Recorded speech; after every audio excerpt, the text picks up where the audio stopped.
Hello and welcome on Frankly Speaking, and tonight my guest is a very, very important guest who not just takes care of health of the people of this country, but she also takes care of the health of the economy, which is of so much importance to every single citizen. Thank you very much, Finance Minister Nirmala Sitharaman, for joining me on Frankly Speaking. Nirmala Sitharaman, I want to begin on a personal note. Is this a nightmarish time for any finance minister across the world to be heading a position, a ministry, and keeping such a close watch on the economy, given that there are so many constraints in the pandemic period? Certainly challenging times. And as you said, globally it is so for every finance minister.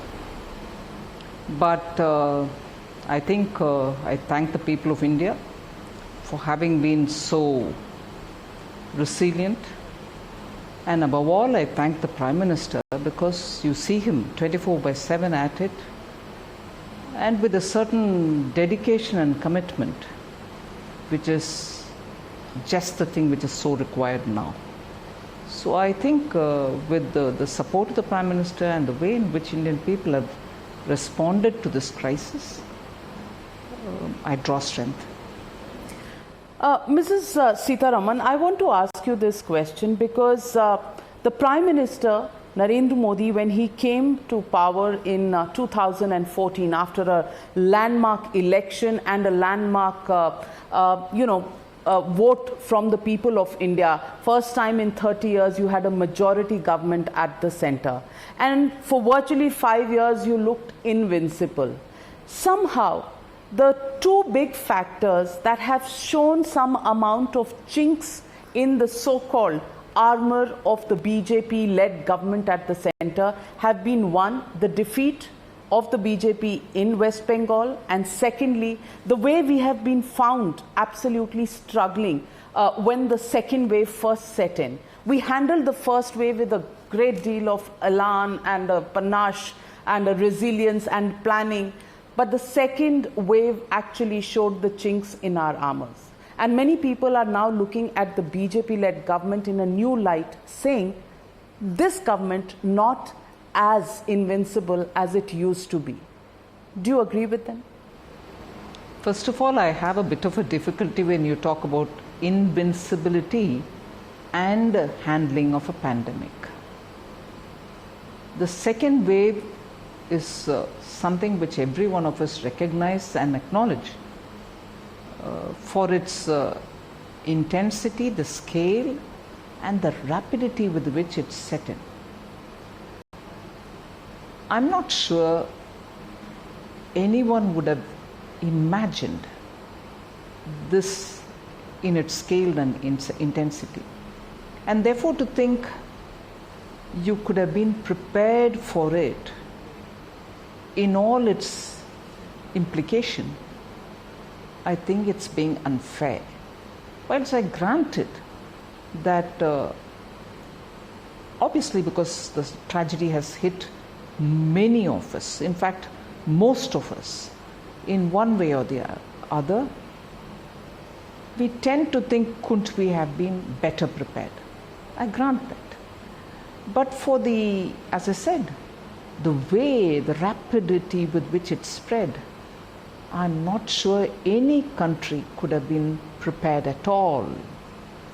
And therefore, I'm not trying to seek an excuse here, but to be fair,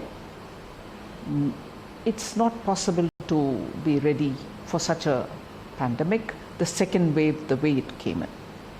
And I also don't want to immediately say, oh, we handled the first wave better and with a panache, using the words you have used. I don't want to use them either, because yes, there was a national lockdown. Prime Minister was adopting every means to convey that there has to be care, that all of us have to practice certain things, and so on. And at that time, the comfort of a vaccine was also not there. Now we've had it. But, well, yes, the pandemic we had to face. The other thing about Bengal, which you probably refer to as a loss, whilst I don't want to claim that we've won in a big way or whatever, but it was a vast change. Bengal today doesn't have, except for the BJP, any other party as an opposition there. And Bengal BJP opposition just recognized the rate at which it has grown between 2019, when the parliamentary numbers are there with you, by assembly, by constituency, you can always break it down and see. And today, where your presence in the previous assembly was in single digit, today you're closer to 100.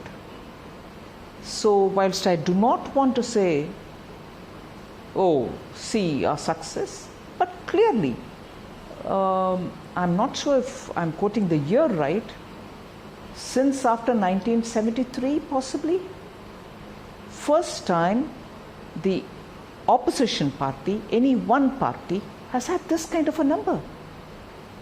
And till recently the ruler Marxist and for decades ruler Congress are both completely out of the scene. So I do not want you to measure invincibility on the basis of what has happened in Bengal. Why not? Why not, Nirmala Sitharaman? We were not the ruling party then. Let me tell you, because the BJP creates an expectation. The BJP does not play for being in opposition. The BJP always plays for the stakes being high, which is becoming the ruling party. The BJP put out the number of 200 plus seats in an assembly of 294. The BJP knew that it had 3 assembly seats in the elections of 2016. Why it was talking about 200 plus is something the BJP has to explain, number one. Number two, in 2019 Lok Sabha polls, if you map it over the assembly, the BJP led in 121 of those assembly segments, but in the assembly elections you were 77 or 78. That is why people are asking the question, was this a COVID impact? The second wave impact? Was this a decision by the people of India who felt that here was a pandemic, yet the government's attention was divided towards political equations and political earnings that it wanted to do, rather than worrying about citizens, their earnings and their daily bread? That's not right, because the party's attention certainly was in an election-bound state. That's not a secret. Contesting parties, all of them were there. Well, it's a different story that Congress party today doesn't believe in taking any campaign seriously, so they may not have been as much as we have been. And no wonder they're also completely wiped off Bengal. So, if the party takes it seriously and gives full attention, that's only natural. The government's attention on attending to people, providing oxygen, making sure medicines are available, were all intact. There was no diversion of government's attention from, at least the union government's attention, from governing, particularly at a pandemic time. That's absolutely clear. But Nirmala Sitharaman, when the second wave came in, end of April, beginning of May, we saw shortages of all sorts of medicines. Remdesivir was in short supply. Tosi, which was a life-saving drug, was in short supply. Hospital beds, oxygens, ICU beds, everything was in short supply. Concentrators were not there. The questions, therefore, have arisen that when you say the union government was taking care of governance, had its eye on the ball, why did we suffer so much in the beginning when the second wave came? I fully agree, and that is why I said handling a pandemic of this intensity, particularly the intensity which was revealed during the second wave, is something which was, I don't think anyone predicted it. Anyone could have predicted it. And I agree with the examples of medicines that you're taking, shortages and so on. In fact, one of them, the production of one of them had even halted, thinking that it may not be necessary anymore sometime in 2020, but then it was revived. And the protocol of treating the second wave in all its, slightly varying nuances was also getting changed as we were going along. Sometime you would recognize that plasma, the use of plasma, and subsequently gradually withdrawing from the use of plasma. I'm just taking plasma as an example. So the protocol of treating corona itself has been dynamic. And I'm glad that the medical fraternity, the scientists, the doctors were also coping with that changing protocol. And therefore the production protocol of those medicines which have to be ramped up and given supply were also simultaneously happening, even though simultaneously happening obviously with a lag. And that's the lag which hit people who so desperately wanted it.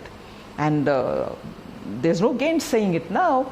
Remdesivir is not something which you could do on an open, over the counter, even on a prescription, buying and administering it for yourself. It was only meant for patients who are in a hospital, and only a doctor who's treating that patient had to determine the time when it was to be used. You couldn't do it for yourself, nor in a hospital you could give it at any point in time saying, I don't want to suffer the severity of it. The doctor was the best person to choose what time it had to be given, not earlier, not later. But you went to the extent, and I'm not blaming anybody here, because when we are all suffering and we have a sense of, I better be armed with all the things I can. Distribution of remdesivir were happening from stadia, from public marriage halls, and from, I use the expression marriage hall as a community hall, things like that. So, could you stop it? Would you be right in stopping it? Would you be saying, no, please don't do this. Only if you're admitted in a hospital will the doctor give it, and there I'll ensure the supply? No, I can't. Obviously, we were living the moment as it was coming through, and these developments were stark before us. So, Nirmala Sitharaman, as the finance minister, the whole question then boils down to the fact that we responded the way we responded to the second wave. Most states went in for a lockdown, and most states have also seen an impact of the fallout of this lockdown, even as we are now in many parts of the country limping back to lifting up some of these restrictions. I want to ask you, the last quarter of 2021 did show a little bit of a positivity in the growth rates, as it were, and the manufacturing sector. I want to ask you, many people are now looking at it from the point of view of the 7 years completion of a BJP-led government at the center, the Modi Sarkar. And they're looking at it that the economy is one area where the Modi Sarkar has had a bad run. And bad run, first, many people pick up, is the issue of demo, which created a man-made slowdown and a dip in the growth rates. And since then, the slowdown and 2 years of the pandemic. Today, if we are seeing some green shoots, do you think it's enough, and do you think it's going to be sustainable? Well, I wouldn't want to ask you, why are you stopping at or beginning from there? You should have talked about the era of UPA 2, when we've inherited an economy which was a fragile 5. India was one among the fragile 5. And it took Prime Minister Modi's efforts between 14 to 18 to revive the economy. Why won't you want to talk about it? And why won't you ask those people who lecture to us saying, oh, economy is your weakness? I want to ask, you had great guys dealing with economy earlier in UPA. What was the highest point of our inflation at that time? It reached even 12.4%, if I'm right. And the food inflation was always, most of the time, in double digits. Whereas Atal Bihari Vajpayee had given an economy where inflation was not even beyond 4.8. maybe 3.8 was at the time when the UPA came in. And then, where did it take us? Great guys handling the economy at that time in UPA 2.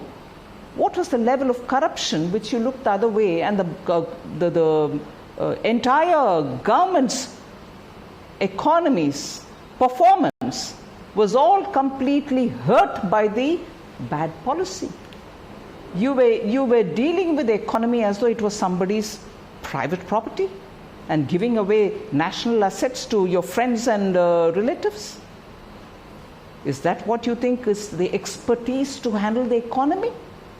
So having brought an economy which was robust under Atal Bihari Vajpayee to a level of fragile 5, and post which Prime Minister Modi and my very respected predecessor Arun Jaitley struggled to get the economy back on rails, and we became very quickly the fastest growing economies of the world. Begin from that. So, for all those who are very quick in saying, oh no, BJP's handling of the economy, I'm sorry, please sit and do your homework first. Then come to the situation in 2019 when the government came back. Globally, there was a slowdown.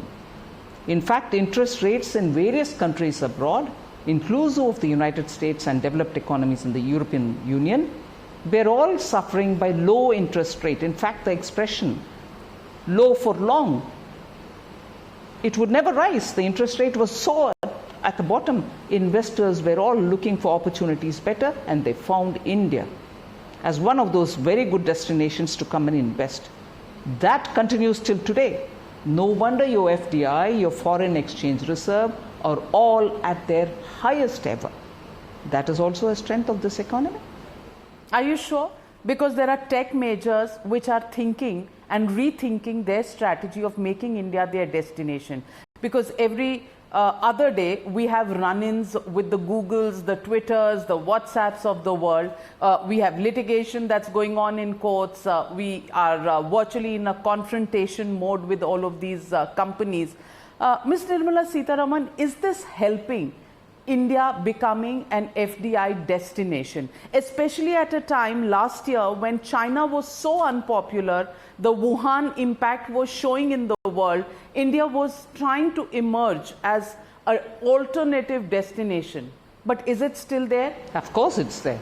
Look at the success of the PII schemes.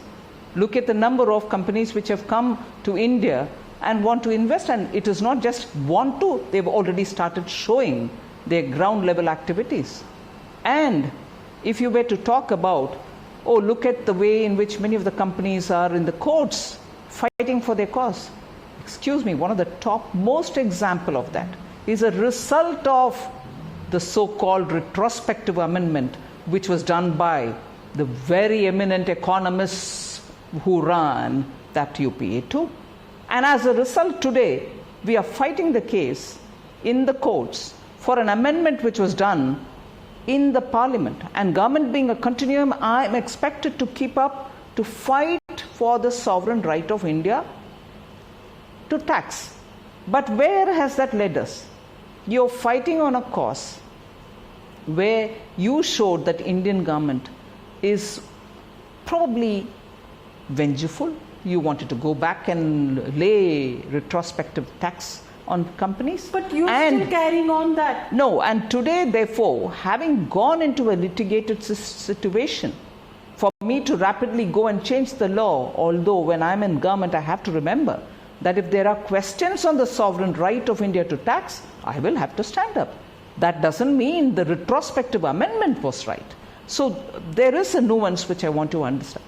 The point that I want to make here is creating an ambience for investment, a favorable ambience for investment to come here and invest in India is far better served under Modi than all the bright economists who ran the economy earlier. And that is why FDI even today in India is at its highest. Last year, even with Corona, the economy received the highest number of FDIs. So That's the picture you need to take on board. Nirmala Sitharaman, you make the point about the very good economists of the past. Well, for the benefit of the viewers, let me tell them that you're referring to Pranab Mukherjee, you're referring to Mr. P. Chidambaram, who were, in the seat of the finance minister in the UPA years. Well, the retrospective tax came in Pranab Mukherjee's era. You supported him and made him the president of the country as well.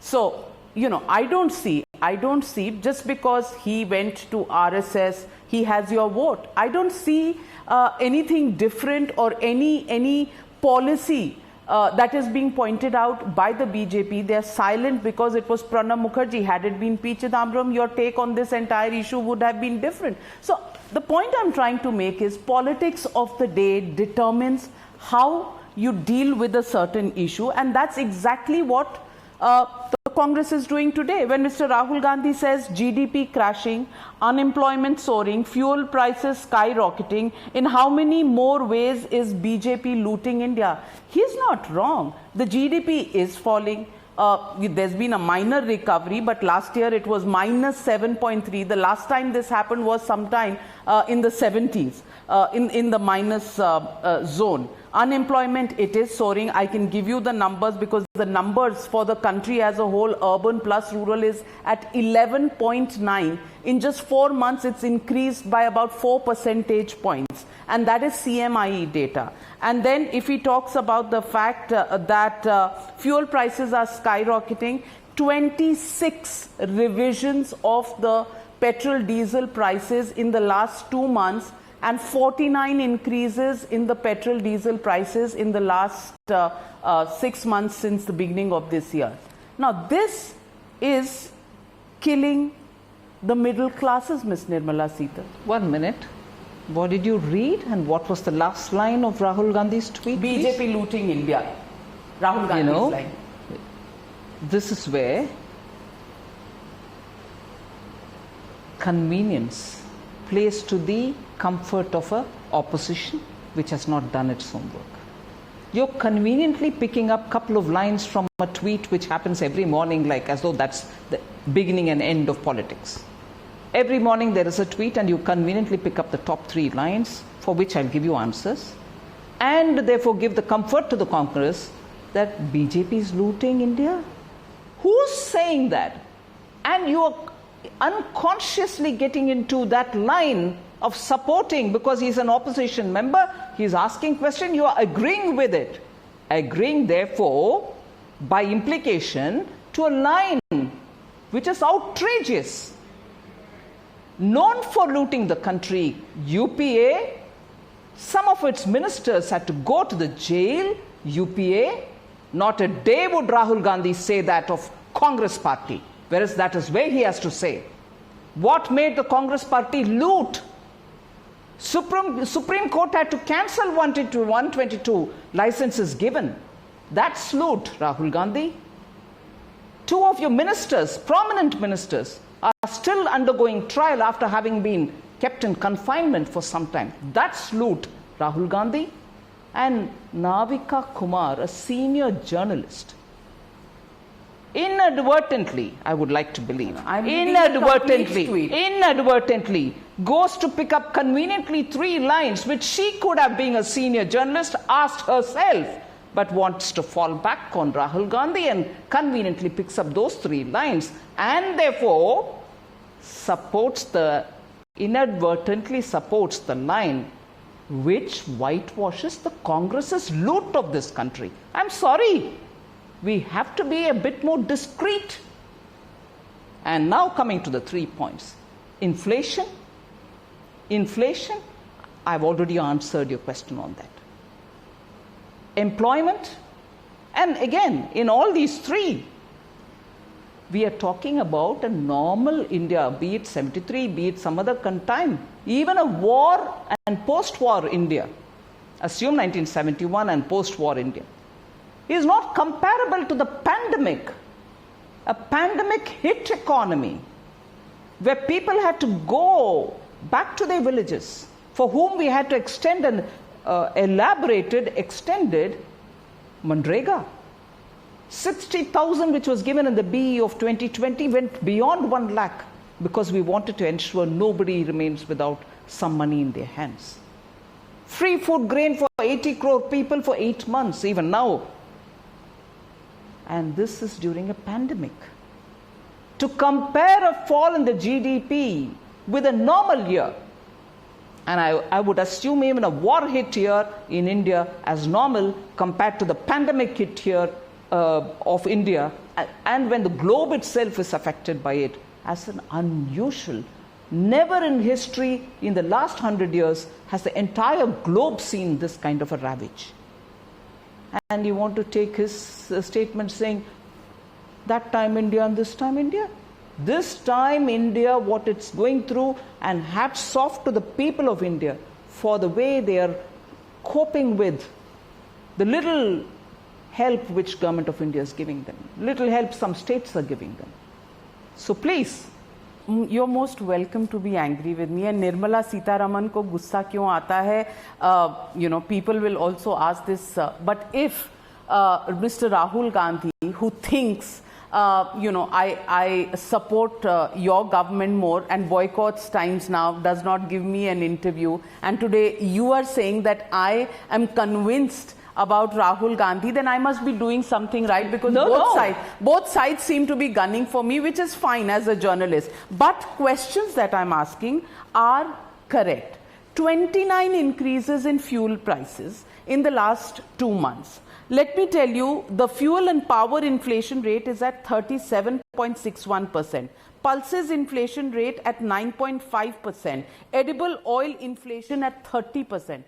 Madam Finance Minister, yes, you are giving free rations to people below the poverty line. But there are many in the services industry who may not be below the poverty line, but who have lost jobs. There are many in manufacturing sectors who have lost jobs because their factories are not functioning. There are many who have lost jobs in the middle classes, and even they are feeling the pinch of this inflation. They are feeling the pinch of the unemployment. Yes, there is the Manrega, there is the Garib Kalyan Yojana, but there is an India. I'm not saying that the downtrodden, the people who are in the lowermost rung of the society economically do not have to be looked after. But there are others, and these others are the people who have voted your government to power, because it was the middle class vote which the BJP got. Where are they today? Nothing for them. No schemes, no reduction in taxes, no reduction in various investment schemes for them, no education happening for them, no jobs being created for their children. Where do they go, Ms. Nirmala Sitharaman? No, I fully agree. There is a layer which doesn't get covered under the PDS, which they are not high net individuals and who need support. I grant that. Again, just want to be clear. They are your supporters, they gave you vote. Government works for them as well and for every Indian. I will not draw that false line of they are your voters, you have to take care of them. I'll take care of everybody. We'll have to support this country, particularly at a time of pandemic. I will definitely do everything to support. But there's also this ambiguity. When you talk of middle class, the various steps that the government takes to help middle class, it gets variegated. Oh, but that is only farmers. Oh, that is only MSMEs. Oh, only those who are registered with the EPFO. Oh, only those who are going and buying an affordable houses. For each one of them, there is, even during Atmanirbhar Bharat and a bit earlier, measures extended so that their suffering can be alleviated. So, among farmers, there are no middle class. Among the MSME who are struggling to keep their nose above water, when we are extending the Emergency Credit Guarantee Liquidity Scheme, which I've monitored literally on a daily basis, are they not middle class?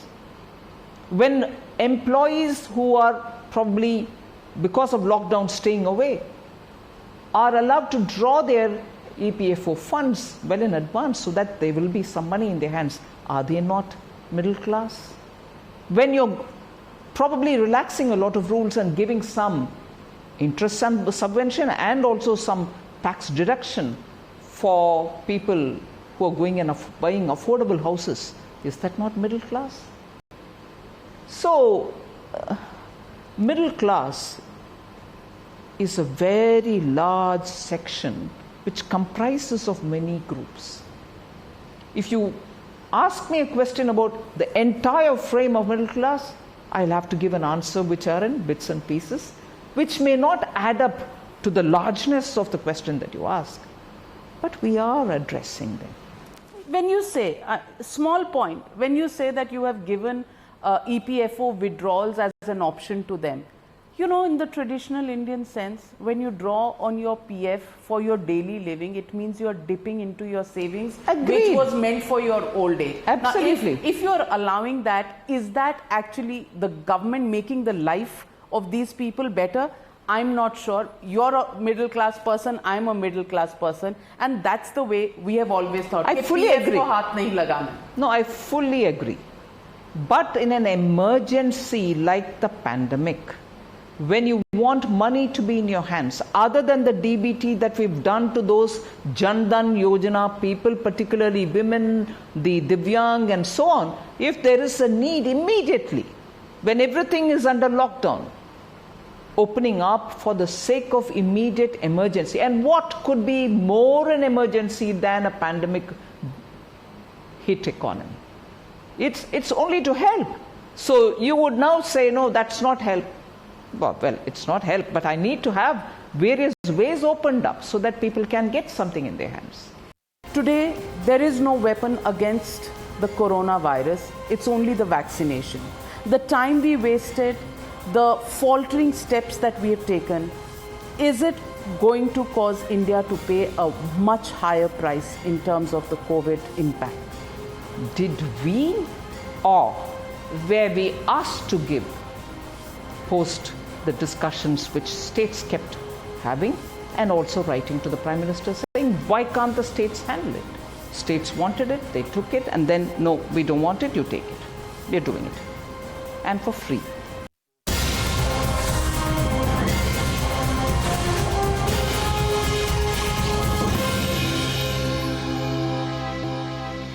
Nirmala Sitharaman, Mr. P. Chidambaram, again, one of your predecessors in the North Bloc, has come out and said that the handling of the COVID situation, second wave, was pathetic.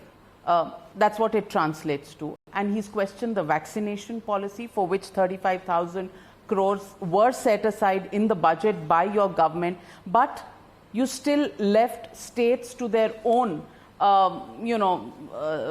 their own situation to try and procure vaccinations, when you would have known that no foreign company is going to entertain different states in terms of purchases. We wasted time of over 6 weeks in allowing states to do this. And when it comes to the real question of federal empowerment on GST, we have situations where Mr. Chidambaram has accused your government of creating a council, a GST council subgroup, which had 8 people in it, but not one from the Congress party. And then post your meeting of the GST council just 2 days ago, Mr. Amit Mitra of the Trinamool Congress had questions raised about the meeting and how his voice was throttled in that meeting.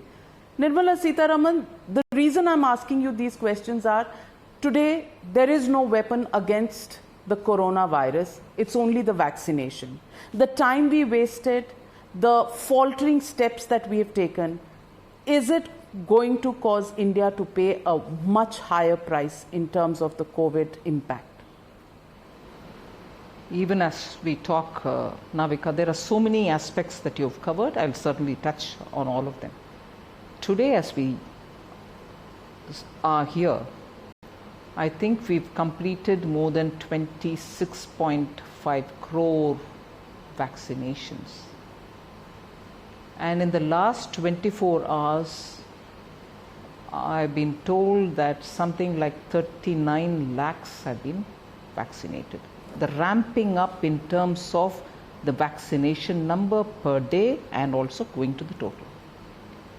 China, again, subject to correction, which apparently started their vaccination in August 2020 itself, has completed 30 crores. US has completed 30 crores. And what did I tell you just now? 26.5 crores something, of which 5 crore people have given the second dose also. 21 odd are one dose at least. So the ramping up of vaccination is going at a good speed, and the supplies from both the suppliers are increasing. You already have Sputnik, which is going to manufacture in India, other than ready to use, which is coming, and negotiations are going on. Now, did we lose time by giving the states the opportunity to deal with this issue? Did we, or were we asked to give post the discussions which states kept having, and also writing to the Prime Minister saying, why can't the states handle it? Health is a state subject. So obviously, we had to go with the current federal system. Gave them. They've changed their mind and they want to come. All right, we take it. Yes, 35,000 crore being used now. Why not earlier? You wanted to take it, haven't you? Haven't you asked? No, but how many times have you accommodated states? आपने कितनी बार सुनी है states की बात? Demo में आपने सुनी, GST में आपने सुनी, जो ड्यूज पड़े हैं स्टेट्स के, in that have you listened to them? No, don't give off the cuff dues पड़े हैं. Tell me what dues? Where? Haven't I cleared it all in the GST? Even borrowing I've cleared it. I'll come to that. But then, so states wanted it, they took it, and then no, we don't want it, you take it. We're doing it. And for free. That's a second. Third, the way in which the vaccination is happening for free in all the government hospitals. So vaccination goes. People are going to take it.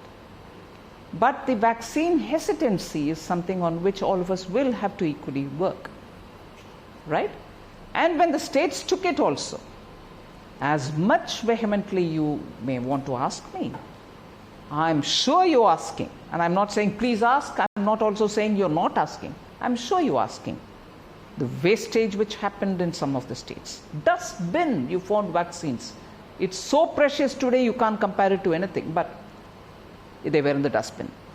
And somebody else, you quoted a line saying BJP looting the economy, looting out of vaccination. Have we seen one tweet from the person who accuses of lying, accuses others of lying, accuses and names people? Pull up his garment. Punjab was looting out of selling the vaccines. Dustbins were private, full of to private. There no usual, the kind of phrases that he uses. This government is suit boot ka sarkar. Vaccination was for suit boot. And you in between were making money also out of it. So why, please show me, I'm sure he's tweeted saying, I condemn Punjab. No, looters of vaccine. Did he say that? Probably he did. I don't so keenly watch his tweets. But did he say that? Tell me. Obviously not. Obviously not. But he did say, guys, Modi Mitra-centric privatization drive won't help the public. Nyay will. This is what he has said. He has not, of course, talked about vaccine wastage. Nyay is to loot from vaccine. Nyay is to put vaccination, the vials, into the dustbin. Nyay is also to make sure that you add to the vaccination hesitancy. Now, every public personnel have been asked, have you taken the vaccination? When did you take it? Because earlier, what was the narrative? When we started for vaccination for the frontline workers and doctors, What was the question asked? In such irreverential tone. I mean, it's all right, you don't want to. Oh, did Modi take the injection? Did he get vaccinated? At that time, Prime Minister gave the priority for doctors, nurses. The question was, did you take it? Because you don't trust it, you don't take it. And a lot of my colleagues have asked this question, and I would like to take this opportunity to say, because they lead big political parties, there are a lot of people who derive inspiration and motivation from such leaderships. Have the dynasty members taken any vaccine? And if they have, why haven't they put it out? After all, it can inspire a lot of congressmen. I'm asking, has Srimati Sonia Gandhi taken a vaccination? Has Rahul Gandhi taken vaccination? Has Srimati Priyanka Vadra taken vaccination? It'll inspire a lot of congressmen. It'll remove vaccine hesitancy. Please, I wish they come out and say, yes, we have, and this is where we took it, and here's my certificate. I wish they do it. No, but that certificate has a picture of the Prime Minister, which is why probably there is Never a mind, hesitancy. they can just at least say verbally that they've already taken, and they took it at so-and-so center. No need to recognize the Prime Minister of the country. They don't seem to want to, give that advantage to the Prime Minister. Never mind, now let them say it out. So on vaccination and on looting the public, there are specific instances where they have to answer. Loot through vaccine. Loot through vaccine. 3 states which are in power today. And now, coming to Dr. Amit Mitra, who I respect a lot, who I refer in every one of the council meetings. And I fully granted that after the council meeting, anyone who wishes to go out and talk to the press about what had happened, it has always been the practice that all of us do go, address the media and say what has happened, give our own interpretation, absolutely fine. But I'm so disappointed that he has misled the public on just one figure. What did he say? The states have given up 70%. States' own revenue in 2015-16 was about 8.5 lakhs. I'm giving approximate numbers, of which only about 4 lakhs have been subsumed into the GST, which is about 47%.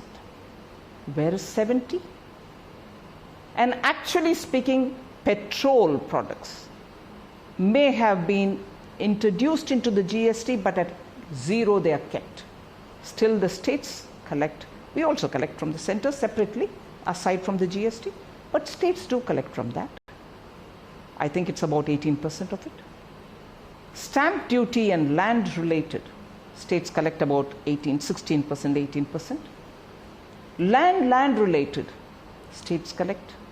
That also would be something like 16%. So if you add up all this, 70 would not even fit in. It will be far lesser than 70. And I'm telling you, based on 2015-16, base year for GST, not more than 47 has, and that's a big number. I'm not saying that's small. That's a big number. States have given that much. Alcohol is still with the states. So if you add up all this, it'll be far higher than 30%, which is with the states. So what is that 70% Dr. Mitra talks about? So I repeat, I respect him. And I always refer to him for his views in the council. For him to use the word, what was it? Omnipotent, autocratic, and majoritarian. I'm just wondering if he is talking to Bengal. That's what is happening in Bengal. Omnipotent. You finish all your opponents. Deny such offenses as rape, political violence. Omnipotent, majoritarian, autocratic. Bengal leadership is political violence. You're hearing from Supreme Court the kind of reports which are coming. Your body shivers, saying, is this country? Is Dr. Amit Mitra talking about that? And attributing it to the GST Council, where you can't have it both ways. Where there are other ministers who seem to say, oh my God, you talk and talk and talk, it goes on till 8 hours, 9 hours. Consensus building, one of the ministers did point it out to me, cannot be waiting for unanimity. I agree. But there should be a best endeavor effort to build consensus, to take it forward like that. And that's what Amit Mitra seems to say, that I'm not willing to be doing for building consensus. That's the talking that I'm doing. That's the opinion layer by layer we are trying to build in the GST. Unbelievable. And I also tell you that in the GST Council, there are committees with officials who get their directions from their respective political leaderships and come to the committee to give their views. Since inception of GST, whether it is the GST Implementation Committee, which is the GIC, Fitment Committee, Law Committee, in every one of it, since inception, West Bengal is present. Is he negating these people? Are they not contributing?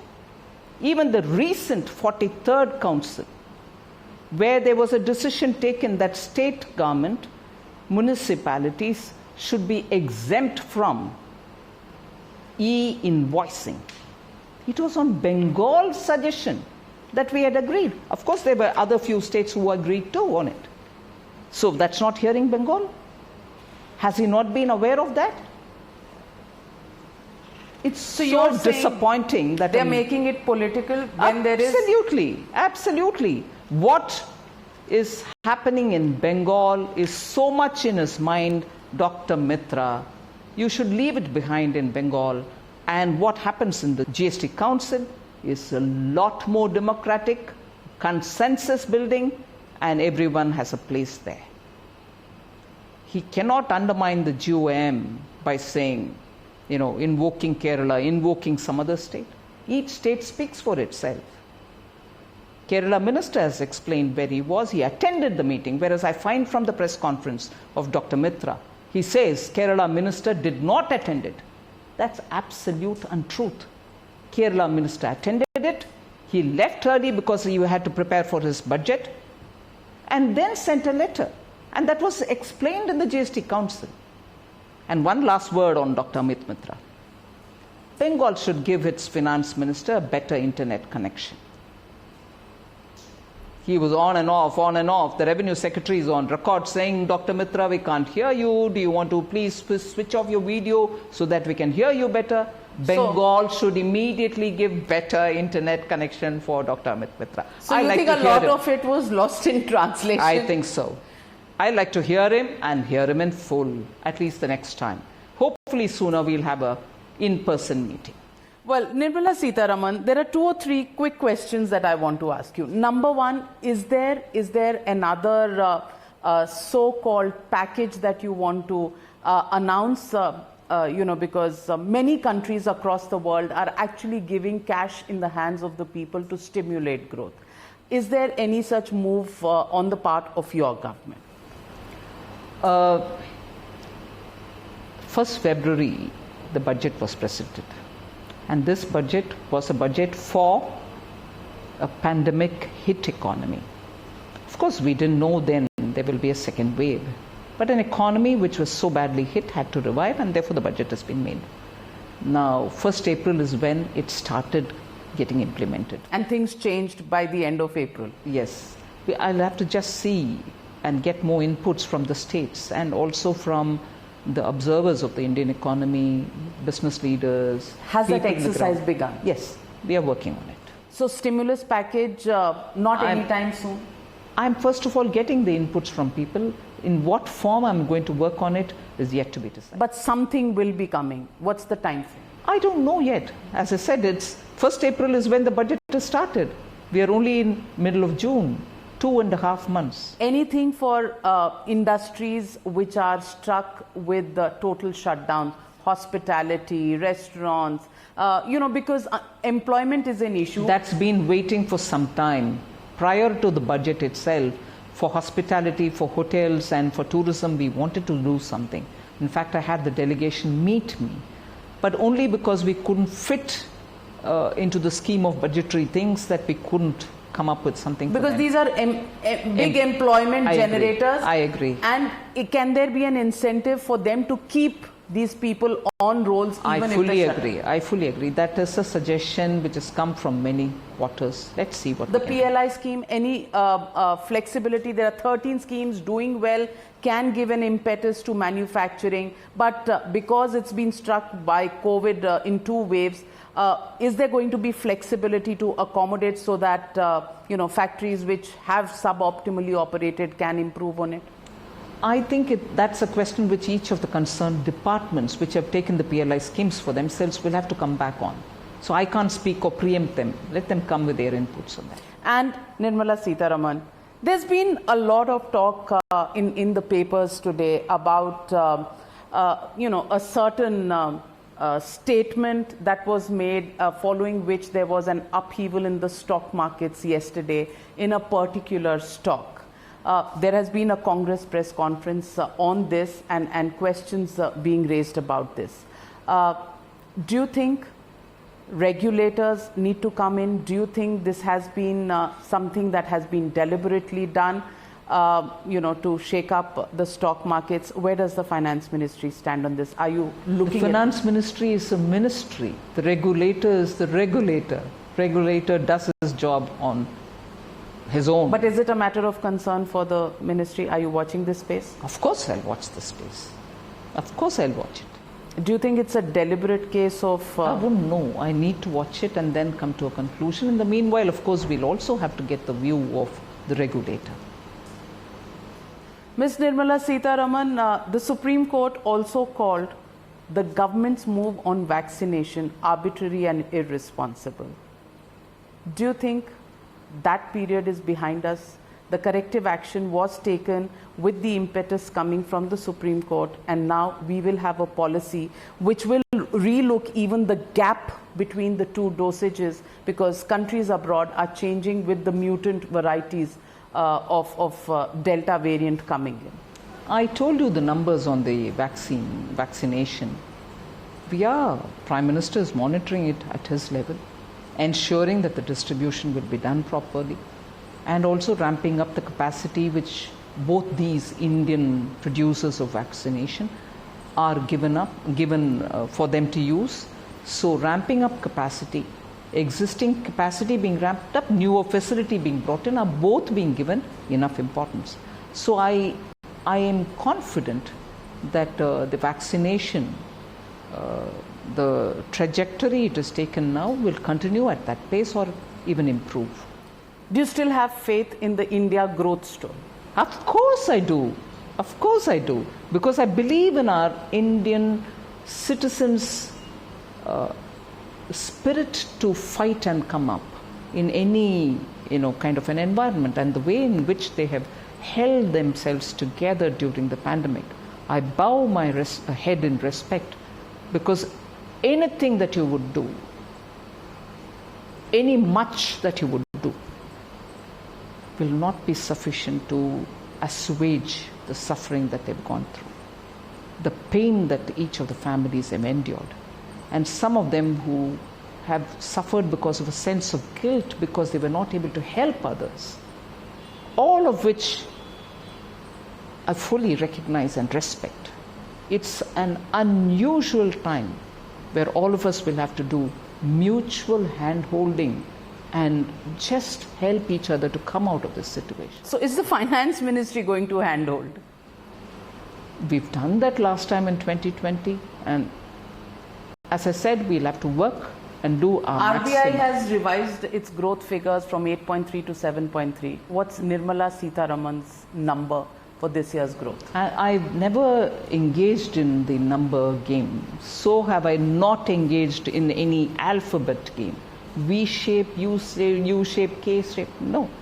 My business it is to be here, hear what is coming from the ground and keep responding, as much as thinking of newer ways of proactively giving support to everybody. And I'll keep doing that. Thank you very much, Madam Finance Minister, for joining me on Frankly Speaking. Always a pleasure, but this time, of course, under great duress as the country faces several challenges. We'll be back, hopefully, on a better occasion when we actually see some pot of gold at the end of the rainbow. And let me take this opportunity to thank, through you, all media for the way in which you have kept up the coverage and ensuring people who need help are reached out to. And that kind of a support for the citizens is so required.